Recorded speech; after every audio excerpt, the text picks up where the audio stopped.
Hello, and welcome to the How I Tested That podcast. I'm your host, David J. Bland. I'm an author and advisor, and I'm fascinated with testing early-stage ideas. I've helped companies all around the world, and in this podcast, I connect with entrepreneurs and innovators who had the courage to test their ideas with real people in the market, with sometimes surprising results. Please join us as we explore the ups and downs of experimentation together. Hi, and welcome to another episode of How I Tested That. Today's episode, we have Janina from the Hansgrohe Group. They're based out of Germany. She is a curious business designer and a fan of user-centric innovation and pragmatism. Welcome to the podcast, Janina. Thank you, David. I'm excited to be here. So I was thinking about when we first started corresponding online, and I think it was after I published the Testing Business Ideas book, and you had all these cool stories of experimentation that I wanted to get out there and try to get into case studies, and the timing didn't align up. But then we reconnected recently, and you're working on some really cool projects, and I just wanted you to maybe share some of those with the listeners. And the one I was fascinated the most with, I have to say, is this idea of a dog shower. So maybe you can give us a little information about where did that idea come from and how it all got started with the dog shower. Yeah, sure. It doesn't seem supernatural, I think, because at Hansgrohe, we basically manufacture shower heads and faucets, but for humans. So that was actually, like we always say, serendipity is part of innovation. And nobody actually, I think, knows what it means. But in our case, it was really by accident that we found this topic of dog showering, because we were in interviews for a whole different topic, like it was something with sustainability. And then someone said, you know what? I really have an issue with my dog and showering. Like she's just always jumping out and I get wet all the time. It's such a mess. Could you not do something about it? You're the expert in showering. And then at that time, we were laughing, yeah, it's like a problem of one person, whatever. And then I think 2 or 3 months later, I actually got a dog myself, and he's from a pet shelter. So he's maybe a bit more sensitive than other dogs. And that was when I noticed I had the same problem. And then I remembered, okay, someone else already told me about it. And at that time, I was introduced as a trainee in Hansgrohe. So as a trainee, you always have your own project and you have maybe half a year or a year time to do that project. And somehow we just thought, let's try it out, do something around this dog showering topic. The InnoLab was kind of freshly established. I think it's been there for a year. And the first product was already transferred to the core. So we were still looking for ways to find out how to do this innovating and use this design thinking and experimentation and so on. And we thought, yeah, let's try with this trainee project, use dog showering as a case. And that was the start of the project.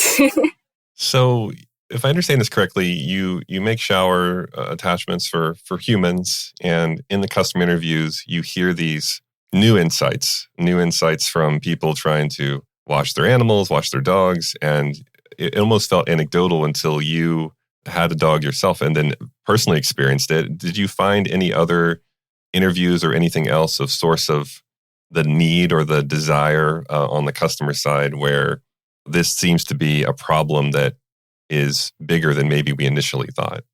Yeah. So, first we did some classical desk research and you find out that the market for pet hygiene products is growing and so on. And then at the same time, there was a sales colleague from the US who told me that he gets asked by his customers for a specific dog shower because apparently, you can tell me if it's true or not, but in the US, people are even more fascinated about their pets and their dogs. And they started a trend there with building in specific dog showers. They even have an own space just for their dog to shower. Oftentimes it's close to the entry door, so you can go right in after you come from the walkies, and then you can shower your dog right away. And also, of course, we did benchmarking, and we found out there's already lots of stuff on the market. So we were then kind of, alerted and thought, okay, there must be something there. And also, as soon as we started digging in and we were in this dog ecosystem, we asked a lot of dog owners, but also dog groomers, even dog psychologists, and they said, yeah, it's really a problem. It's not just it's one person or two persons, but many people have this problem with their dogs, that they just aren't really happy with the way showering is working. And yeah, that was how it went from there. So I have to say personally that we have a dog who's a rescue, and she has allergy issues. And so when we're bathing her, it's usually a struggle. She has a lot of anxiety around water for some reason. And it's not a good time, I have to say. Yeah. So I feel you. So interestingly enough, just kind of pulling this thread. So you hear this anecdotally, then you start backing into, well, the problem size here could be much larger. There could actually be a market for this product. Did you jump to just building the finished product right away of the perfect dog shower, or how did you begin to test your way through that from the interviews to something that's more than just interviews? Yeah, so I mean, in the beginning, we just ordered all the benchmarks we could find. And then we had assumptions about the characteristics of each benchmark. Like, for example, we looked at the form or what kind of sprays they have. Or, for example, some look like a glove. Others are more like a shower head or a hose. And then we actually just started by trying those, and then had assumptions like this or this feature is going to help make this part of the process easier or stuff like that. And we also had some really, really rough pretotypes. So there's a Hansgrohe shower head, the Pura Vida, and we just changed the spray mat. So usually, these nozzles in the shower head, you can't really see them because they're close to the surface. And we prolonged them with a 3D printer. And then this was more like a brush. And we were able to test what was going to be actually our killer feature in the end, this brush-like shower. So you can pet your dog clean because the water is going right into the fur where it needs to do all the cleaning. And you were also referring to your dog, so you can actually, I think, maybe understand the problems. If your dog has allergy or like skin irritations are a problem, then this is really important because all the stuff that remains in the fur, it's causing lots of problems. Otherwise, you really need to get it out. I agree. I was thinking some of the things that you mentioned there. So one was this term pretotyping. And I don't know if all of our viewers and listeners are familiar with that term. I first learned that from Alberto from Google, who had a pretotype it sort of pamphlet early on in kind of the lean startup movement. And then he's since published a book around that topic. And I find that people use that book in conjunction with the Testing Business Ideas book because there's some overlap in the experiments, but not necessarily a large overlap in those. So when you think of pretotyping, maybe educate everybody. Like, what does that mean to you? Like, what do you consider pretotyping? So for me, it can be a physical thing. It depends on the innovation. But in our case, it was a prototype, but it was pretending to work. And actually, we were able to just wash 2 dogs with it. And then afterwards, it just got really wacky and we had to throw it away. But yeah, it's to test the function that it's supposed to do when it's finished. And for us, this was a really good way to test really important assumptions in a lean way. And it wasn't really expensive. We just had to print and replace the spray mat. So prototypes, I think also in our daily business and other projects are a really important aspect of our work. Yeah, I think pulling inspiration from design thinking and what can we do to solve the need, I think is brilliant. And you mentioned 3D printing. Did you 3D print the entire device? Maybe explain a little bit about how you were thinking 3D printing. How did that help you learn what you needed to learn? Yeah, so for these first 3D printed prototypes, we used existing shower heads and cases and so on, but we just printed the spray mat. And then when we went further and we started to construct our MVP series, we had to change a bunch of things because there were other features involved. And actually, it's the first 3D printed shower head. So that's also a special side effect, maybe. And our engineering department is really proud, and I can understand that because it's such an achievement. So that's really cool. And it helped us really to go to market really quickly because otherwise you would have to have this tool invest so that people can, have all this silicone and all the other materials. And you have to do a lot of invest, like $500,000 or more dollars to just have this hand shower. And in that way, we were able to just print it right away. And of course, the cost for like one MVP was skyrocketing. So it was, I think, over €100. And with each sold MVP, we didn't make profit. Actually, it cost us money to sell these products. And that's paradoxical maybe, but it was perfect for us because we were able to prove that customers were interested, and not only interested in the product, but they were willing to pay for it. Yeah, when you talk about willingness to pay, I often frame that as viability, right? And cost. Can you keep your costs low enough? Will people pay enough for it? And then it feels as if from desirability, you were learning about some of the unmet needs, job pains and gains from the interviews and from your scrappy research. So I'm wondering, for these early stages, where did you find dog owners, or were you mostly using your own dog, or where were you finding people to test this with, and also for folks that were willing to even pay for this? I'm just curious, how do you go about finding people like that? So in the beginning, we actually started with friends and family. And then as, rumors made its way through Hansgrohe, there were lots of people actually approaching us and saying, hey, I have a dog, you can also test with us.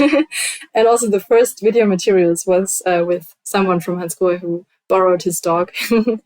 And then, for the more specific experts, we just Googled, like, where near Schramberg, like our little village in the Black Forest, where can we find dog psychologists or dog groomers and so on. And then we just called and visited them. And later in the process, we started our Instagram page. And I'm telling you, David, if you're not into the petfluencer scene, you should definitely have a look because it's crazy. It's a lot of fun. And it was really easy to build a community from there because there are so many people who just love to share content and exchange about their dogs.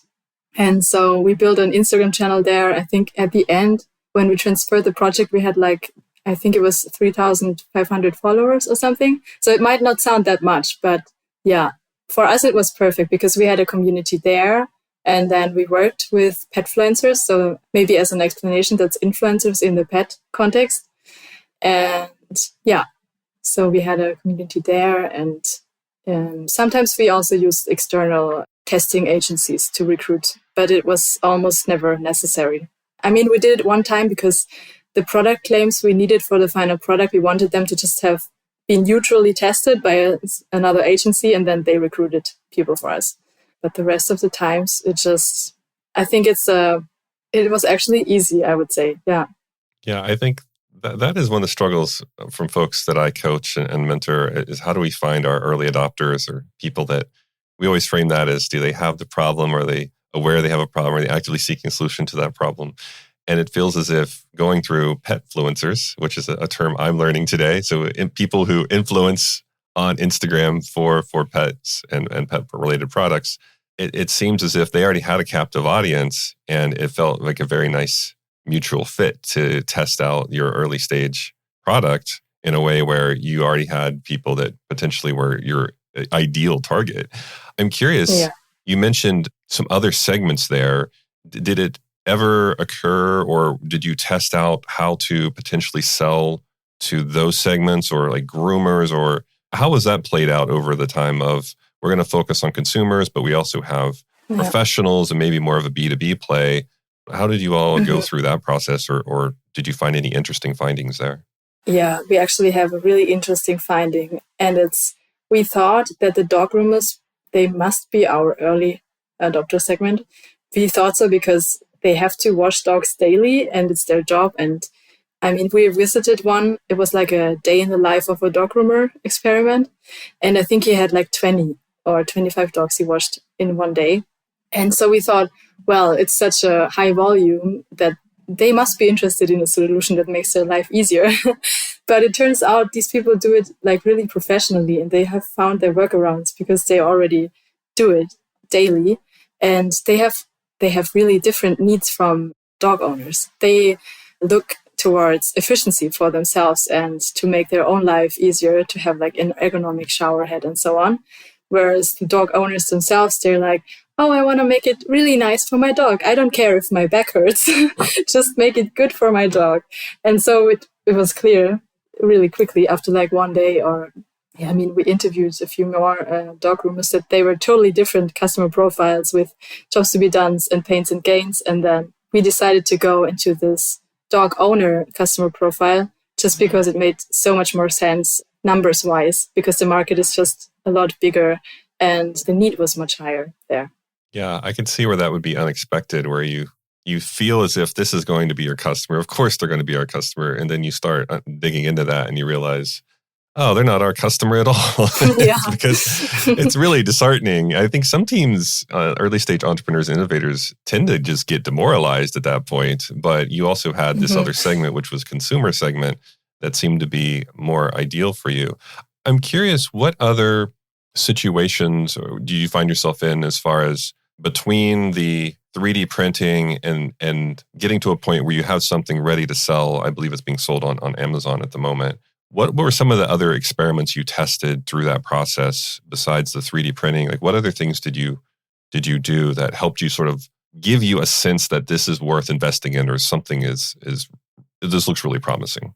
So I think what really was the game changer for us, or the thing that gave us the validation and to really say, hey, it just makes sense to produce this product, was our social media campaign and also the A/B testing on the website and the pre-sales. So we actually sold MVPs on a website. We had this test brand. We called it Furly. And Furly was our name for the dog shower back then. And we just created Instagram and Facebook advertisement and then sent the traffic to a website, which we also just created for that reason. And then people could pre-order the product. And actually, it took us longer to send the products to the customers that bought it. But in the end, we managed. So it wasn't just a mock sale. It was actually a real pre-sale. Yeah. Interesting. So you were pretty much just hand packaging these and delivering them to customers? Mm-hmm. Yeah, that was part of our job to just package them and then hand sign the address and so on. And so we did all of it. And I think it was really worth it because like that we were in direct contact with each step of the process. We saw what it's like to package the product, to send it out. Like we also had so many customers asking us, hey, I ordered this like a month ago or 2 months ago. I need it now. It's like a birthday present for this or that person. And, not everything was super pleasurable and like happy. We also, we experienced it all. And it was nice because we also had this direct feedback loop to the customers. So if something didn't work in the field, then we got notice of it. And of course, during the MVP phase, that was sometimes the case. So I would do it like that all again, I think. It's interesting. You're talking about a lot of the pains of doing it manually and it not scaling, but from what it sounds like, you learned so much about the whole experience by doing it manually. I imagine that helped inform decisions later down the road when you started automating this and making it more scalable. Yeah. I mean, one really easy thing was we had to fix the packaging because it took us ages to prepare it. And of course, in a company context or corporate context, this doesn't make sense. Yeah, so that was one thing. And I mean, one reason was to learn a lot, but the other reason was just because we didn't want to jump many hurdles. If we would have done it in a corporate context, I think that has many advantages if you're ready to scale and to execute, but we didn't really know, would it work and are we on the right track? So it was just easier to not wake the sleeping lion, so to speak, just do it on our own. And of course, the colleagues from the headquarters were involved. So they were fantastic. They were supporting us, even the ones that were skeptical about the idea at first. But we had support from, I think, almost every team that was relevant, like accounting or logistics or IT and digital and so on. And actually, I think that's that's the biggest benefit if you innovate in a corporate context, that you have this space and freedom to experiment and to test. But then you also have like there's an expert. I have a problem and I can ask this or this person and they will help me come up with a solution. So I think it's important to be able to ask for help and be aware that you need help. But then having that support in that environment is really critical to help this process, have an impact. I was wondering, you mentioned A/B testing. And so what kind of things were you A/B testing on your website? Give us maybe a high level of what things you felt would benefit from A/B testing. Yeah, so it started even a step before during the social media campaigns. You mentioned this pain with the skin irritations, for example, and we weren't sure, is this like the big thing we should address, or is it rather this emotional part, like, oh, you doesn't like showering, here we have a solution. And for example, these were two different strands of communication that we tested even before people got to the website, just to check where the click rates were higher.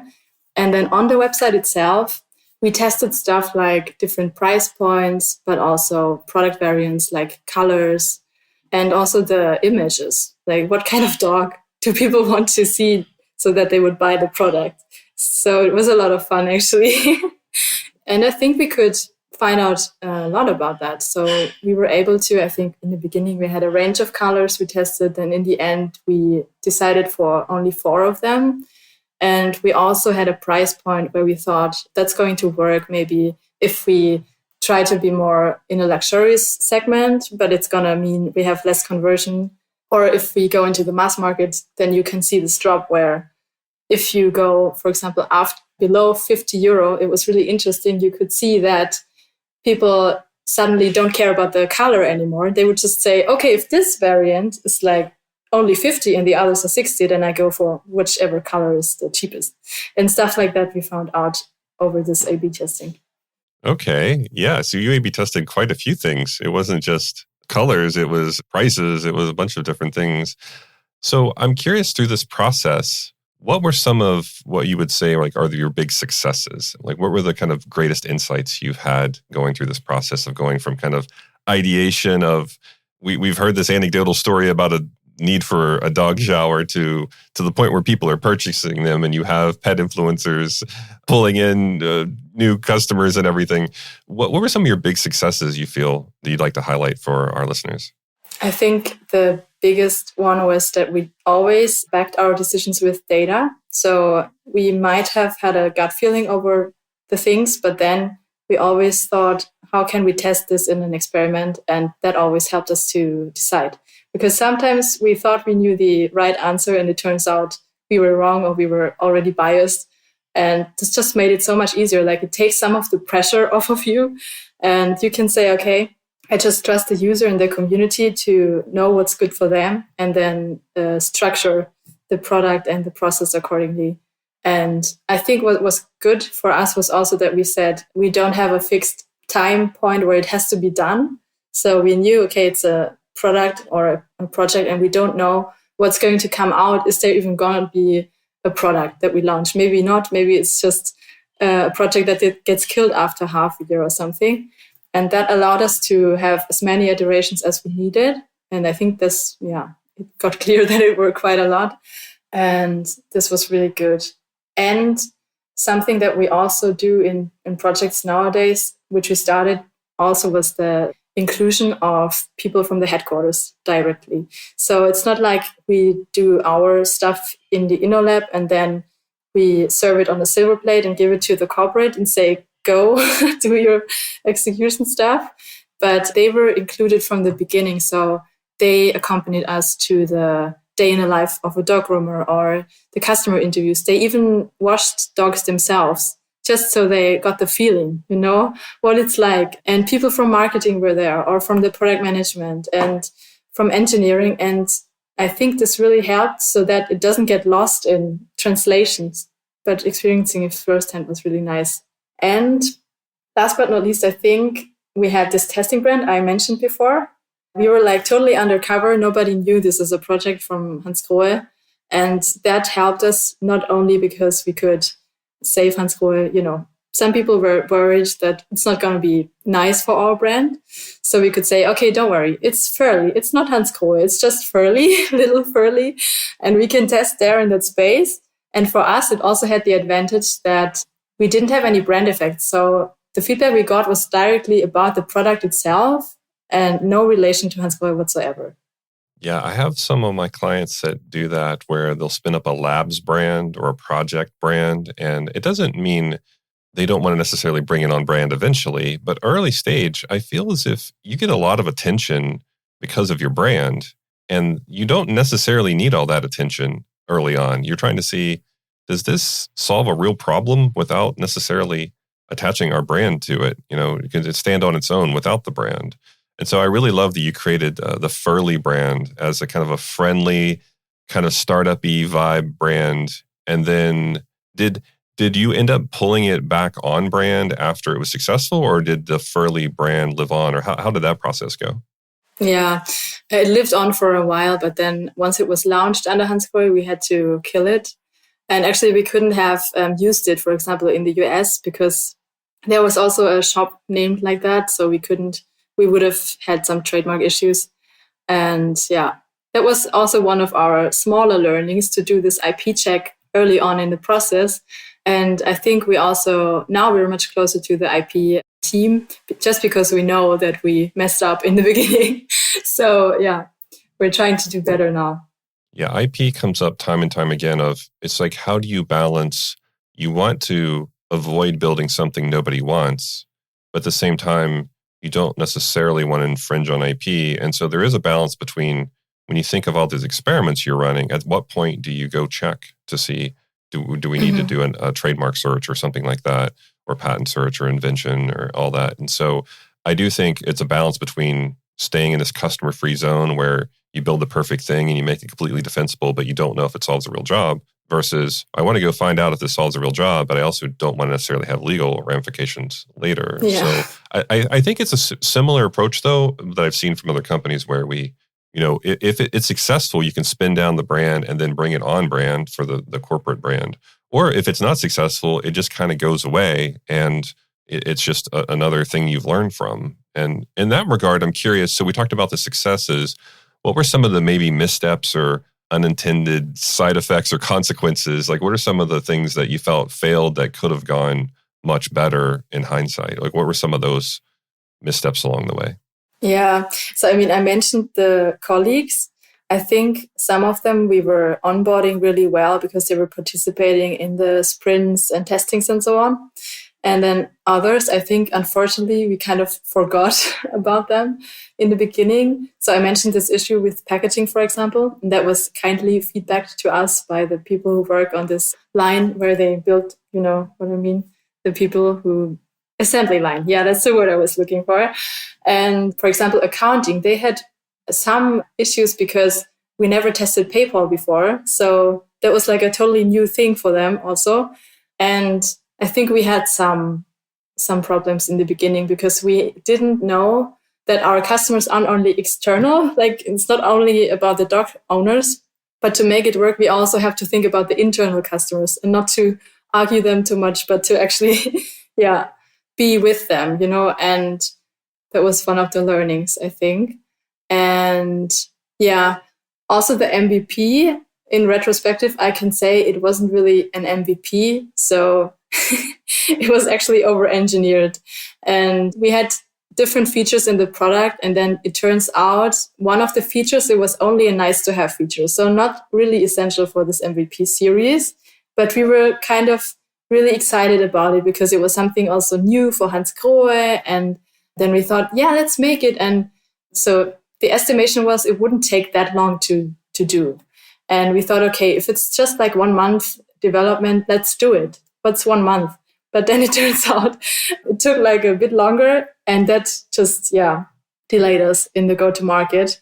And it also caused lots of problems in the field. So I think the MVP wasn't really an MVP. Yeah. That's pretty common where we think a lot of the nice to haves or must haves and we get excited. And I'm wondering, like, what kind of problems were they creating, like these extra features that maybe shouldn't have been a part of the initial test? What kind of challenges were they causing with your customers? I think in retrospective, maybe the MVP would have just been a better version of this first prototype we've had, just this shower head that's existing with a different spray mat, but just make it one that doesn't break after you use it twice. And then that maybe would have been enough. But yeah. So we talked a lot about your tests and everything from interviews to A/B testing to 3D printing and having these MVPs and pre-selling.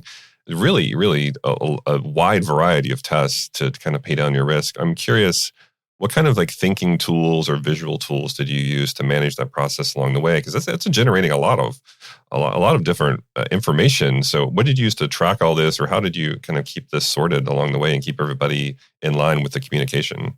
I think one really important tool we use in the InnoLab, because everyone here speaks this language with the tools and so on, are the customer profiles and the value proposition canvas. So we always use those and also updated them and validated or falsified the assumptions on it, and use the assumption map to prioritize our assumptions and then also to plan the next testings. And this one, actually, we also implemented one level higher because we have our Inno boards. So these are like these boards with our C-level and decision makers. And for that, we also introduced the assumption map just to show them, look, this is like really critical. We don't know much about it. And here's how we're going to test it. So it was like one step higher, I think.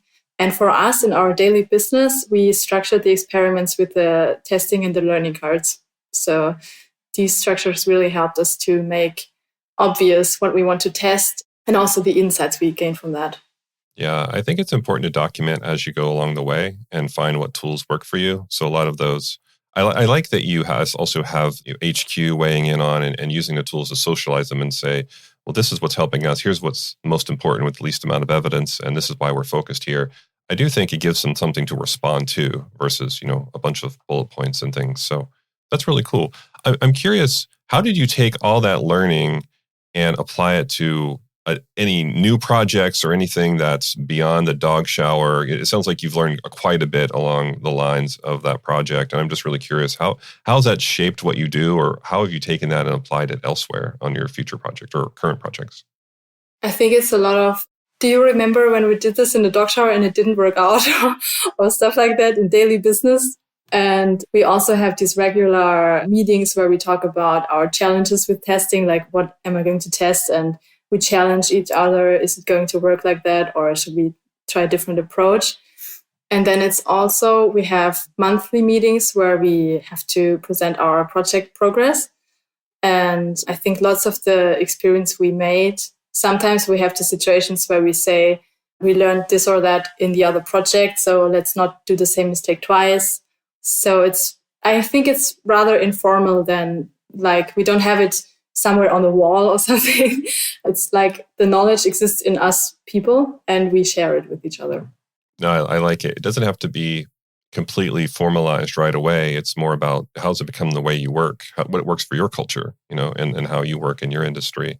So what are some things that you're testing now, like that you'd want to share with our listeners that are beyond the dog shower? Like what's coming up as far as new ideas you all are testing over there? It's different. It's a lot in the sustainability area because for Hansgrohe, that's a really important area for us. We think because we have so much to do with water, it's our responsibility to be just really conscious about it.